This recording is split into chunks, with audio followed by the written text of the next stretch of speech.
Hi there, Stampers. Thanks for joining me again this month. This is Sue Stapp, and I'm here to share with you the Workshop in the Mail kits so that you can make them at home.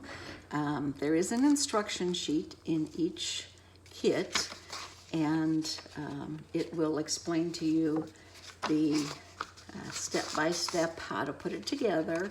And of course, the coloring you'll be doing yourself, and you have the option to change up colors if you'd like to. The kits themselves come together, but like I say, the drawings and so forth, you can color up however you desire. So this is the first one, and it is a set called Handdrawn Blooms. And it can be bought as a bundle. There are dies that go with it. And to create the dies, I'll show you that in one second, but let me show you how to put this card together. It's very easy. It goes together like so. Now I rounded the corners on my blue and my white sheet. You can do that, or you can leave it as is. This is a side opening card.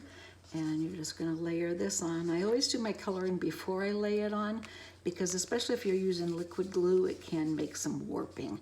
So I would do your coloring first and then adhere it to the blue piece. Do the corners if you're going to do those.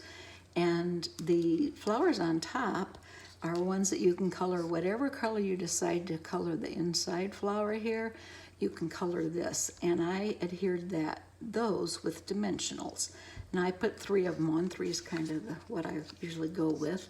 There's 4 of them on this sheet of stamped images, so you can use however many you want, and I've included a bow to coordinate with the tempting turquoise blue color.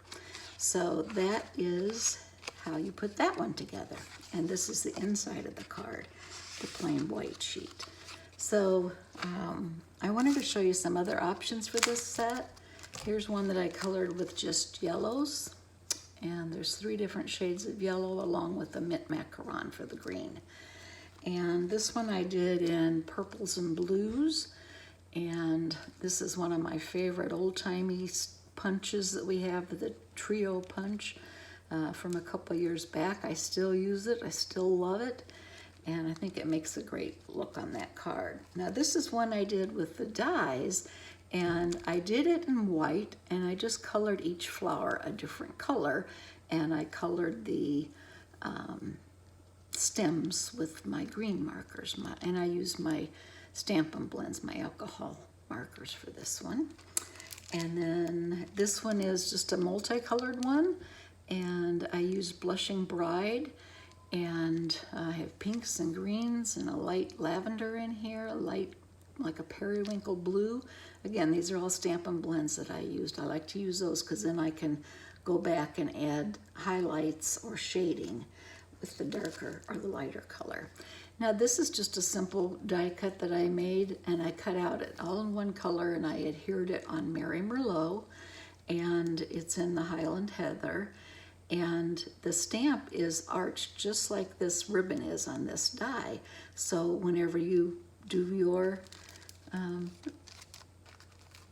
ribbon, you can stamp the message in that. There's the birthday one. So that's the first card.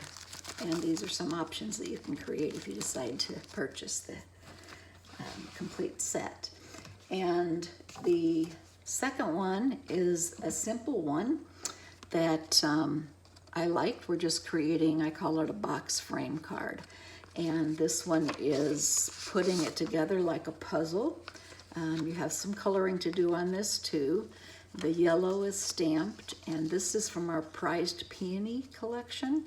And it's the medium-sized peony, and you can color whatever color you want. Now, we have the tempting turquoise background, but you can color it whatever color you want. The white is for the inside, and you have 4 pieces of the ultimate ornate flowers 3D dimension embossing folder on here. And this just goes together, like I say, like a puzzle. And this one will go down here, and this one will go here. Whoops. not that one. That's the saying. Oh, here it is, it's stuck on top. So you end up with a frame around your card. And this is what I use, the sentiment, love and thanks to a dear friend. Now I fishtailed the end of this. You don't have to do that. And I also sponged it in the yellow to coordinate with the yellow on here. I glued the peony on and I put the yellow piece on with dimensionals. So there's my puzzle for you.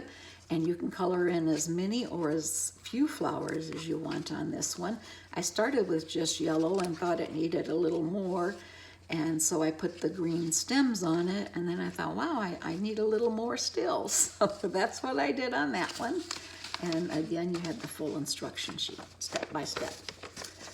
I like to do the videos though, because sometimes even though I know myself whenever I'm reading instructions, sometimes it's still a little confusing to me. My brain doesn't work that way sometimes. Now this next one is super cute. I got a lot of great comments on this one. And this one is a birdhouse.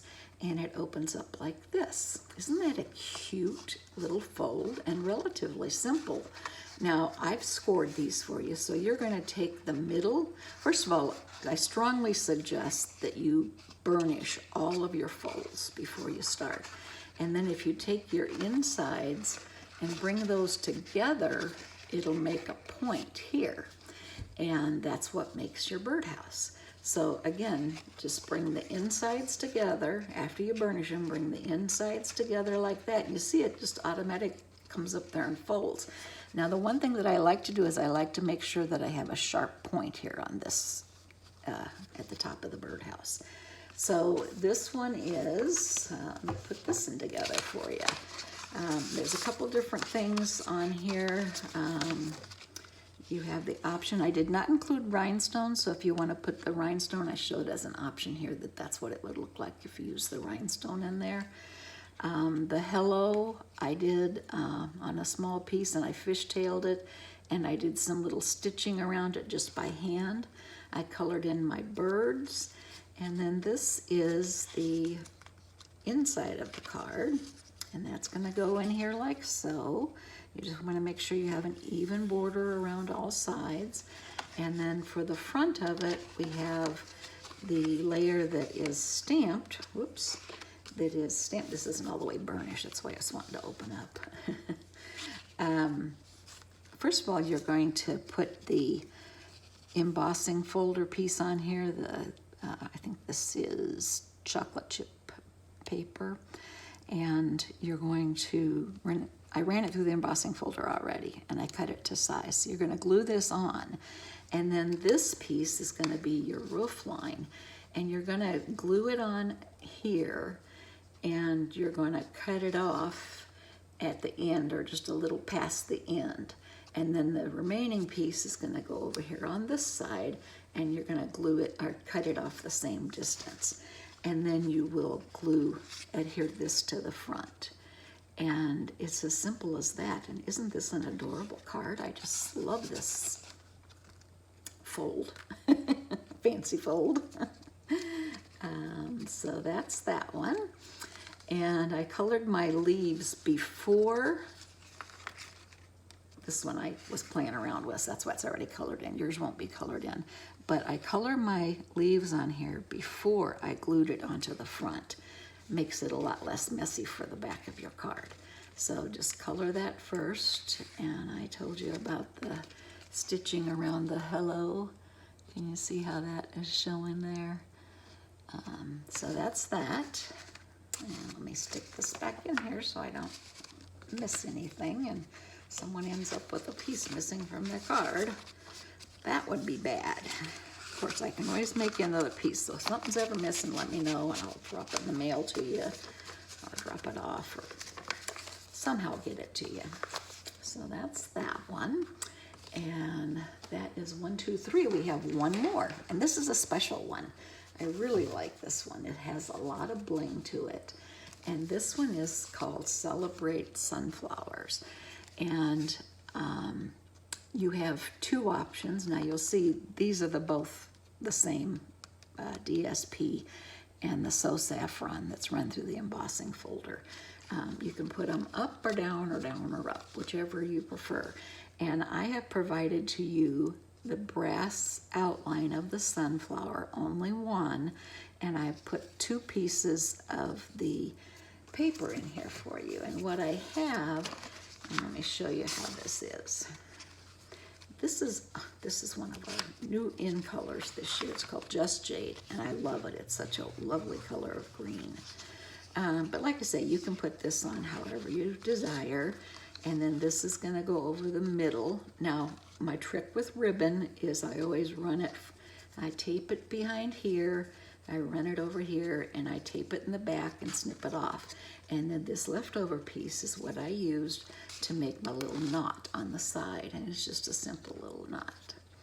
So what we have for our background is we have silver glimmer paper and a gold shiny paper, and you can use either. Now your brass piece is going to come to you, and you may have some cutouts, some little punches that you got to get some of these pieces out, but they come right out. It's not a problem. Now what I've done though is I have put some of the new double-sided adhesive on here, so that whenever you go to take this off, you are going to pull out these pieces anyway. But what you want to do, start with, you want to look for a piece that you can recognize. Now I did this at the top, and see that it looks like a little shark fin, and then there's 3 points next to it. Well, that is this shark fin and those 3 points. So I look the same thing on my sheets here, and you can see that those will match up. And once you get those 2 matched up, all the rest of them match up. Now you can leave this silver. I colored it with some, actually my granddaughter's markers. You want to use very inexpensive markers because it'll ruin your markers if you color on this glitter paper. But I just did a rainbow effect of yellows and blues and purples and greens, and that went behind there. So remember, match this up so you know where it's going before you go to glue it on. And like I say, you don't have to use glue. This has an adhesive behind it. Now it may take you a second to start the adhesive, and if you have your pokey tool, that's what I would suggest. Just use the pokey tool and you can pull it off. Usually it comes off in one connected piece. It may come off because the sheets come in separate pieces with separate marks on them. You can see there's part of the stuff coming off. Now that comes right off with the thing, but that's my adhesive. I don't want to pull that off, so whoever gets this, it would already be off, and that would not be good. And then there's some leaves in here. I have 2 leaves, and this one has a stem on it, stem outline. And then there's the long leaves, and I have the little hello. And the hello is from the Borders Abound set that's in our new catalog. And I just put that here at the bottom on my card. Now this one I did hello, and I took sunshine that was on one of my paper pumpkins. I thought that looked good with the thing. And I also added the circle in the early espresso to the yellow one. That's not part of your kit, but you can punch out a 1-inch circle and put that in there too. So just to show you how the 2 could be, that's our 4th card. And I think you're really going to enjoy these this month. They'll come together relatively easy. If you have a problem, call me. I'd be happy to FaceTime with you and put them together. So thanks again for your business this month. I really appreciate it. It's hard staying apart from everyone. I miss seeing everyone, but I'm glad that we can stay connected in this way. So happy stamping. Thanks. Bye.